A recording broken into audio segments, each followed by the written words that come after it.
Hello student, मैं हूं Irfan Ali sir और आज का मेरा वीडियो है कक्षा 11वीं के लिए लेखांकन से इकाई 1। इससे पिछले वीडियो में हमने पढ़ा था बही खाते और लेखांकन का आशय। इस वीडियो में हम पढ़ने वाले हैं बही खाते और लेखांकन में अंतर। क्या अंतर है बही खाते और लेखांकन में? यदि आपने आशय को अच्छे से समझ लिया तो आसानी से अंतर बना सकते हैं, और यदि अंतर को याद कर लिया तो अंतर से ही आशय लिखा जा सकता है। पढ़ते हैं बही खाते और लेखांकन में अंतर। सबसे पहला है उद्देश्य। किस उद्देश्य से बही खाता रखा जाता है और किस उद्देश्य से लेखांकन का कार्य किया जाता है? तो बही खाते का उद्देश्य व्यवसायिक सौदों को पुस्तकों में व्यवस्थित ढंग से लेखा करना होता है। व्यवसाय में जो भी सौदे हो रहे हैं, दिन प्रतिदिन के सौदे हो रहे हैं, उन्हें पुस्तकों में व्यवस्थित ढंग से लिख लेने के उद्देश्य से ही बही खाते का कार्य किया जाता है। तो उद्देश्य मुझे समझ में आ गया कि व्यवसायिक व्यवहारों को पुस्तकों में व्यवस्थित तरीके से लिख लेना बही खाता है। लेखांकन बही खाते में लिखे गए, यानी बही खाते के अंदर लिखे गए सभी व्यवहारों का वर्गीकरण करना, विश्लेषण करना, संक्षिप्तीकरण करना, ये लेखांकन का कार्य होता है। तो उद्देश्य हमको समझ में आ गया कि प्रतिदिन के व्यवहारों को पुस्तकों में लिख लेना बही खाते का उद्देश्य है। लेखांकन का उद्देश्य है बही खाते में लिखे गए सभी व्यवहारों का वर्गीकरण करना, विश्लेषण करना, संक्षिप्तीकरण करना, परिणामों की व्याख्या करना, ये लेखांकन का उद्देश्य। अगला कार्य। बही खाते के अंतर्गत कौन कौन से कार्य किए जाते हैं? तो बही खाते के अंतर्गत सबसे पहले जनरल प्रविष्टि की जाती है, फिर जनरल के आधार पर खाते तैयार किए जाते हैं। खातों के बाद खातों की खतौनी की जाती है और फिर शेष निकाला जाता है। ये 4 कार्य किए जाते हैं बही खाते के अंतर्गत। सबसे पहला जनरल प्रविष्टि की जाती है, दूसरा खाते तैयार किए जाते हैं, तीसरा खतौनी की जाती है, चौथा शेष निकाला जाता है। लेखांकन में बही खाते में किए गए कार्यों के आधार पर, यानी शेष निकालने के बाद तलपट बनाया जाता है, भूल सुधार का कार्य किया जाता है, समायोजन प्रविष्टि की जाती है और अंतिम खाते तैयार किए जाते हैं। अंतिम खातों के अंतर्गत 3 खाते तैयार किए जाते हैं: व्यापार खाता, लाभ हानि खाता और चिट्ठा। तो दूसरा पॉइंट भी हमको समझ में आ गया कि बही खाते के अंतर्गत कार्य किया जाता है जनरल बनाना, खतौनी करना, खाते तैयार करना और शेष निकालना। लेखांकन के अंतर्गत कार्य किया जाता है तलपट बनाना, भूल सुधार करना, समायोजन प्रविष्टि करना और अंतिम खाते तैयार करना। अगला है योग्यता। बही खाते का कार्य एक साधारण योग्यता वाला व्यक्ति भी कर सकता है। इसके लिए किसी विशेष प्रशिक्षित व्यक्ति की आवश्यकता नहीं होती है। आप ही हो 11वीं पढ़ के बही खाते का कार्य आसानी से कर सकते हैं। लेकिन लेखांकन के लिए एक योग्य, अनुभवी और प्रशिक्षित व्यक्ति की आवश्यकता होती है, यानी कि लेखांकन का कार्य सिर्फ योग्य, प्रशिक्षित या अनुभवी व्यक्ति ही कर सकता है। तो तीसरा पॉइंट भी हमको समझ में आ गया कि योग्यता, बही खाते के कार्य के लिए किसी विशेष योग्यता की आवश्यकता नहीं होती है। एक साधारण योग्यता वाला व्यक्ति भी बही खाते का कार्य कर सकता है, लेकिन लेखांकन के लिए विशेष योग्यता की आवश्यकता होती है, प्रशिक्षित व्यक्ति की आवश्यकता होती है। अगला हमारा पॉइंट है निर्भरता। बही खाते का कार्य स्वतंत्र है। स्वतंत्र मतलब दैनिक व्यवहारों पर निर्भर है। बिजनेस में ट्रांजैक्शन हुआ, उसे हम पुस्तकों में उसी दिन लिख लेंगे, तुरंत लिख लेंगे। लेकिन लेखांकन का कार्य स्वतंत्र ना होकर बही खाते पर आश्रित है या बही खाते पर निर्भर है। क्योंकि लेखांकन का कार्य बही खाते में लिखे गए व्यवसायिक सौदों के आधार पर ही किया जा सकता है। यानी कि मैं यूं कहूं कि यदि मुझे तलपट बनाना है तो वो मुझे शेषों के आधार पर बनाना पड़ेगा खातों के, और जब तक खातों का शेष नहीं होगा तो मैं तलपट तैयार नहीं कर सकता। मतलब लेखांकन का कार्य मैं बिना बही खाते की सहायता से नहीं कर सकता। तो हमारे को चारों पॉइंट समझ में आ गए कि उद्देश्य, कार्य, योग्यता और निर्भरता। हमारा अगला पॉइंट है कला या विज्ञान।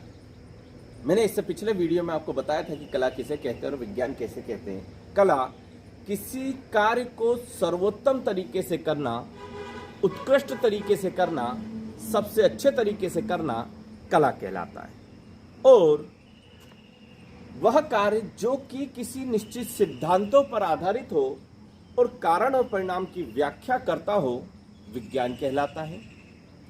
तो इसी तरीके से बही खाते का कार्य एक कला है, क्योंकि यह हमारे को जानकारी देता है आप कितने अच्छे से खाते बना सकते हैं, कितने अच्छे से लेखा कर सकते हैं, जिससे आपको जानकारी मिल सके। इस कारण बही खाते का कार्य एक कला है और लेखांकन का कार्य विज्ञान है, क्योंकि लेखांकन करने के कुछ निश्चित सिद्धांत हैं, कुछ रूल्स एंड रेगुलेशंस हैं, कुछ नियम हैं जिनके आधार पर लेखे किए जाते हैं। क्षेत्र, अगला पॉइंट है हमारा छठवां पॉइंट, क्षेत्र।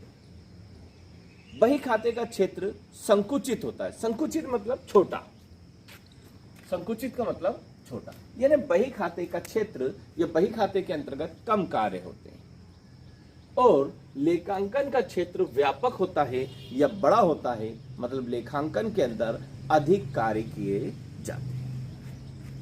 लेखा करने का समय कब लिखा जाता है, बही खाता कब बनाया जाता है और लेखांकन में लेखा कब किया जाता है, तो बही खाते में प्रतिदिन तिथिवार लेखा किया जाता है, यानी डेली, रोज लेखा किया जाता है। ट्रांजैक्शन हुआ, बिजनेस में कोई भी व्यवसायिक सौदा हुआ और उसे तुरंत क्या कर लिया गया, पुस्तकों में लिख लिया गया। तो प्रतिदिन किया जाता है और तिथिवार लेखा किया जाता है बही खाते में। लेखांकन में अंतिम खाते तैयार करते समय, यानी वर्ष के अंतिम समय में जब अंतिम खातों को तैयार किया जाता है, उस समय लेखांकन में लेखे का कार्य किया जाता है। अगला हमारा पॉइंट है जांच। बही खाते में किसी प्रकार के कोई जांच कार्य नहीं किया जाता। जो भी व्यवसायिक सौदे उन्हें बस पुस्तकों में लिख लिया जाता है। लेकिन लेखांकन में गणितीय संबंधी शुद्धता की जांच की जाती है, और यह गणितीय संबंधी शुद्धता की जांच तलपट बनाकर की जाती है।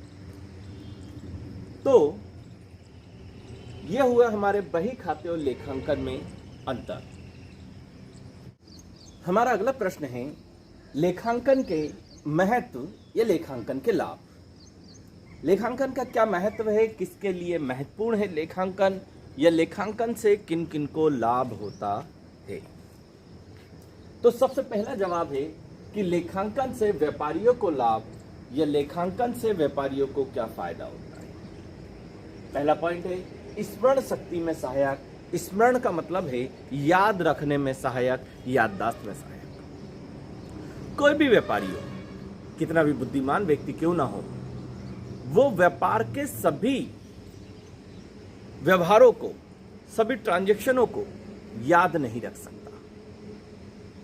कि साल भर में, क्योंकि लेखांकन अवधि काफी लंबी होती है, साल भर की होती है, 12 महीनों की होती है, तो साल भर में उसने किन किन व्यक्तियों को रुपए दिया, किन किन व्यक्तियों से रुपए लेना है, कितना कितना रुपया दिया, कितना कितना रुपया लेना है, इन सब बातों को वो याद नहीं रख सकता। अतः लेखांकन व्यक्ति को याद रखने में सहायता करता है कि वक्त पड़ने पर वह इन लेखों से आवश्यक जानकारी प्राप्त कर सके। इसीलिए लेखांकन में एक कहावत है कि पहले लिख पीछे दे, भूल पड़े तो कागज से ले। अगला हमारा पॉइंट है कर निर्धारण में सहायक। एक व्यापारी को वित्तीय वर्ष के अंत में बहुत सारे करों का भुगतान करना पड़ता है। आयकर, विक्रय कर, इन करों का भुगतान वह किसकी सहायता से करता है या किन की सहायता से कर सकता है? तो लेखांकन में लिखे गए या पुस्तकों में लिखे गए व्यवहारों के आधार पर वो पता लगा सकता है कि उसके पास कितना पैसा है या उसे कितना लाभ हुआ है या उसके पास कितनी संपत्ति है या उसने इस वर्ष में या चालू वित्तीय वर्ष में कितने रुपए का ट्रांजैक्शन करा है, कितने रुपए का व्यापार करा है, जिससे उसे सरकार को कर देना है। तो इसका दूसरा फायदा व्यापारी को यह होता है कि व्यापारी इसके आधार पर कर का निर्धारण कर सकता है, अपने ऊपर लगाए जाने वाले टैक्स का निर्धारण कर सकता है।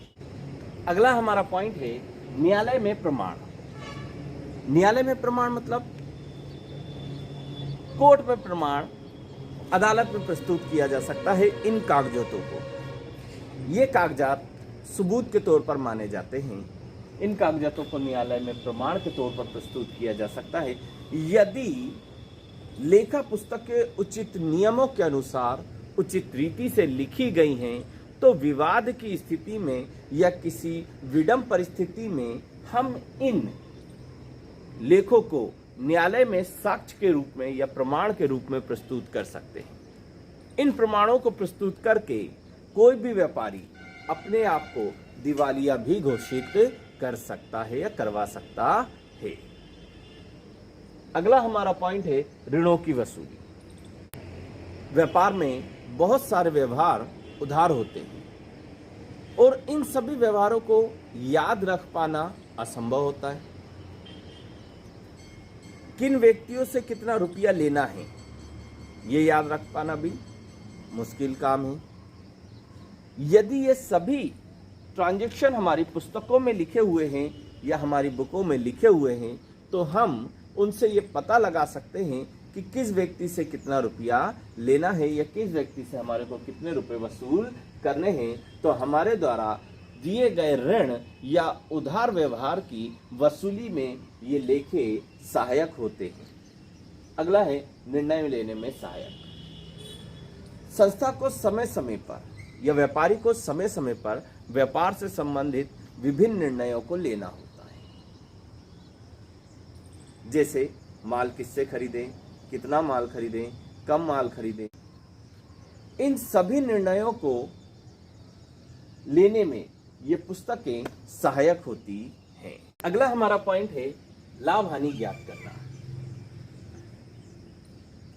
लेखांकन के द्वारा व्यापारी वित्तीय वर्ष के अंत में खातों को तैयार करके आसानी से व्यापार में होने वाले लाभ व हानि की जानकारी प्राप्त कर सकता है, लाभ व हानि को ज्ञात कर सकता है तथा इसके आधार पर वह यह निर्णय ले सकता है कि उसका व्यापार किस तरीके से संचालित हो रहा है या उसे भविष्य में किस तरीके से उसके व्यापार को संचालित करना है। अगला है तुलनात्मक अध्ययन करना। तुलनात्मक अध्ययन का मतलब होता है तुलना करना। दो वर्षों के बीच में, दो अवधियों के बीच में, दो संस्थाओं के बीच में कंपैरिजन करना, तुलना करना तुलनात्मक अध्ययन कहलाता है। हर व्यक्ति, हर बिजनेसमैन, हर व्यापारी, हर व्यक्ति चाहता है कि वह उसके द्वारा प्राप्त आंकड़े और दूसरे उद्योगों या पिछले वर्ष के आंकड़ों से अपने व्यापार की तुलना करे। तो लेखांकन के आधार पर वह तुलनात्मक कार्य आसानी से कर सकता है। अगला हमारा प्रश्न है कि सरकार को क्या लाभ होते हैं। लेखांकन के महत्व में ही है कि सरकार को लाभ, लेखे रखने से सरकार को भी कुछ लाभ होते हैं। कौन से लाभ होते हैं? सबसे पहला है कर वसूलने में सुविधा या कर वसूलने में सहायक।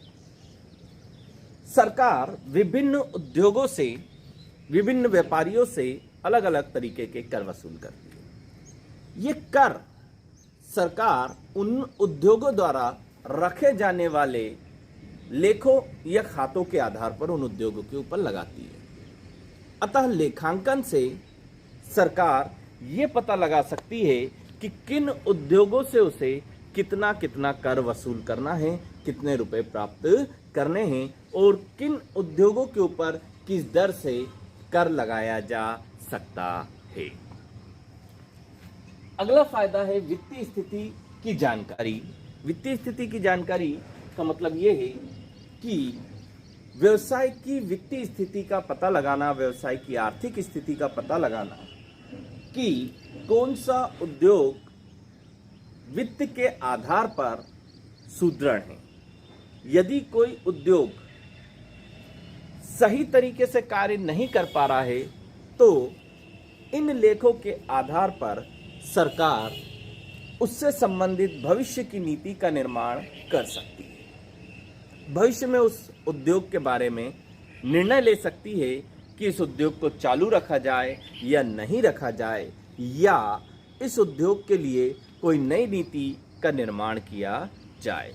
तो लेखों के आधार पर सरकार सभी उद्योगों की वित्तीय स्थिति का पता लगा सकती है, संपत्तियों का पता लगा सकती है, दायित्वों का पता लगा सकती है। लाइसेंस देने का आधार, लाइसेंस किसी भी उद्योग को कार्य करने का प्रमाण है। नए उद्योगों को स्थापित करने के लिए लाइसेंस दे सकती है, नए क्षेत्र में कार्य करने के लिए लाइसेंस दे सकती है, क्योंकि इससे सरकार को यह पता चल जाता है कि उद्योग की वित्तीय स्थिति कैसी है या उद्योग किस तरीके से कार्य करता है। अगला है मूल्य निर्धारण में सहायक। मूल्य निर्धारण में सहायक सरकार लेखों के आधार पर यह पता लगा लेती है या ये पता लगा सकती है कि किसी वस्तु के निर्माण में किसी उद्योग को कितनी लागत आ रही है, कितना खर्च हो रहा है। उसके आधार पर सरकार किसी वस्तु का एमआरपी तय करती है। हम वस्तुएं खरीदने जाते हैं, वस्तुओं के पीछे एमआरपी प्राइस लिखा होता है, यह सरकार द्वारा तय किया जाता है। इससे अधिक मूल्य पर उद्योग वस्तुओं को बेच नहीं सकता है। तो यह पता लगाया जाता है लेखों के आधार पर। लेखों के आधार पर ही सरकार ये पता लगाती है कि किसी वस्तु को निर्माण करने में या किसी वस्तु को बनाने में कितनी लागत आई है और उद्योग कितना फायदा कमा रहा है। यदि लेखे नहीं हो तो निर्माणकर्ता मनमर्जी से वस्तु की कीमत निर्धारित कर देगा। अतः मूल्य के नियंत्रण के लिए भी लेखे आवश्यक है। अगला है राष्ट्र की प्रगति की जानकारी। देश में चलने वाले विभिन्न उद्योगों से के आंकड़ों को इकट्ठा करके सरकार ये पता लगा सकती है कि देश में औद्योगिक प्रगति हो रही है या नहीं हो रही है। यदि किसी देश में औद्योगिक प्रगति होती है तो वह देश भी क्या कर रहा है, प्रगति कर रहा है। तो लेखों के आधार पर हम राष्ट्र की प्रगति की जानकारी लगा सकते हैं या सरकार राष्ट्र की प्रगति के विकास के बारे में पता लगा सकती है। तो ये हुए हमारे आज के प्रश्न कि लेखांकन और बही खाते में अंतर और लेखांकन का महत्व, लेखांकन का व्यापारी को क्या महत्व है और लेखांकन का सरकार को क्या महत्व है। उम्मीद करता हूं आपको मेरा समझाया हुआ समझ में आया होगा। यदि आपको मेरा समझाया हुआ समझ में आया है तो कृपया कर इस वीडियो को लाइक करें, शेयर करें और सब्सक्राइब करें। धन्यवाद।